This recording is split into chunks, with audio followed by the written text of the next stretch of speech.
আসসালামু আলাইকুম ওয়া রাহমাতুল্লাহি ওয়া বারাকাতুহু। আউযু বিল্লাহি মিনাশ শাইতানির রাজীম। বিসমিল্লাহির রাহমানির রাহিম। আলহামদুলিল্লাহি রাব্বিল আলামিন। আসসালাতু ওয়াসসালামু আলা সাইয়্যিদিল মুরসালিন ওয়া আলা আলিহি ওয়া আসহাবিহি আজমাইন।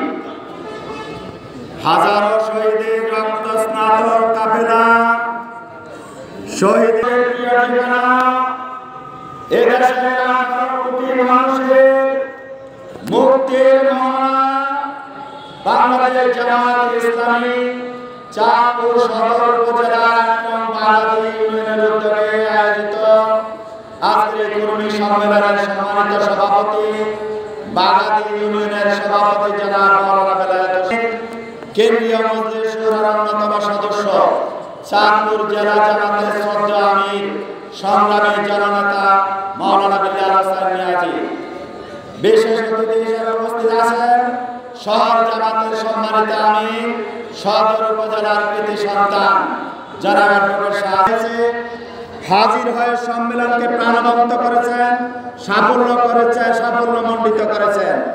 আপনাদের জন্য একটি ইসলামী সমাজ প্রতিষ্ঠার জন্য, কোরআনের সমাজ প্রতিষ্ঠার জন্য 1941 সাল থেকে জামাত ইসলামী এদেশে কাজ করে যাচ্ছে।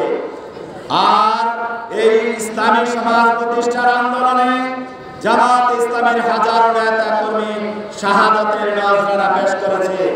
আজকের এই সম্মেলনে বিশেষভাবে আমি স্মরণ করছি, শ্রদ্ধার সাথে স্মরণ করছি, মাগফিরাত কামনা করছি বাংলাদেশ জামাত ইসলামের সাবেক মন্ত্রী মাওলানা শহীদ মতিউর রহমান নিজামী, সাবেক মন্ত্রী জামাতের সেক্রেটারি জেনারেল শহীদ আলী হাসান মুজাহিদ, শহীদ কামরুজ্জামান, শহীদ আব্দুল কাদের মোল্লা, শহীদ মীর কাসেম আলী, শহীদ মকবুল আহমেদ, শহীদ মাওলানা আব্দুল সুবহান, শহীদ সকল নেতৃবৃন্দের প্রতি খাসভাবে আজকে দোয়া করছে। জুলাই আগস্ট বিপ্লবে যারা জীবন দিয়েছে, 2000-এর বেশি নেতা কর্মী, ছাত্র জনতা, শ্রমিক, মেহনতি মানুষ, বিভিন্ন শ্রেণী পেশার মানুষ যারা কাতরে জীবন দিয়েছে, বিশেষভাবে আজকে স্মরণ করছে 30,000